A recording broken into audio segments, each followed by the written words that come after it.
Why is Dark Night of the Soul so difficult to get through? Hi, my name's Liz. I'm an intuitive psychic medium. Let's talk about this. Dark Night of the Soul, or Dark Night of the Ego as I like to call it, is a significant part of a major awakening period. When I question people and say, have you been through your major awakening? I often get a response of, well, I don't know. And I've said in response, you would know because Dark Night is so triggering and so heavy. But some people would not know.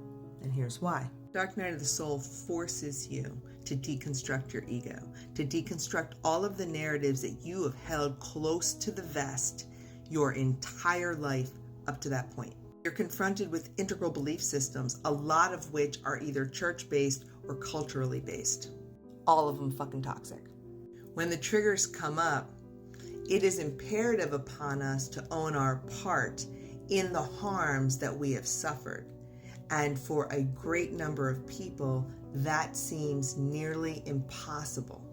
For example, if you have engaged in one horrible relationship after another, and you have suffered trauma as a result, you had trauma going into them and even more trauma coming out, it may seem impossible for you to even recognize what part you played in any of that.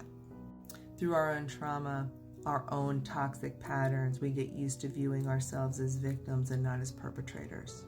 And Dark Night, without discounting your victimization, forces you to look at your role as a perpetrator, as a person who made their own choices, regardless of what the reasons were for them, and regardless of what you perceived as being your choices at the time.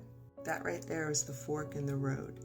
It's where some people will just freeze in their own unhealing and their own trauma and not be able to go any further.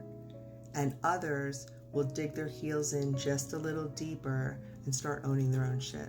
So for example, if you were in a toxic relationship with a narcissist, Dark Night, in the deconstruction of the ego, forces you to take a look at what did you say and do that you could have done differently, that you could have made a different choice about.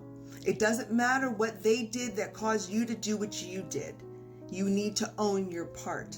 I said these nasty things, I wished these terrible things upon them, or I did these terrible things. Period, end of story. Not but, not because. You dig? Being able to show up authentically and honestly for ourselves and ripping off band-aids that we had placed strategically as a means of protection is not for the faint of heart. And this is why I always say, when you get to the Dark Night of the Soul portion of your major awakening, seek therapy. Have a support system in place to be able to deal with some of these really deep things. They all go back to inner child healing. All of your coping skills go back to your childhood. This is a repeated topic for Spiritual TikTok. If you'd like to join the conversation, drop me something in the comments and let's keep it going.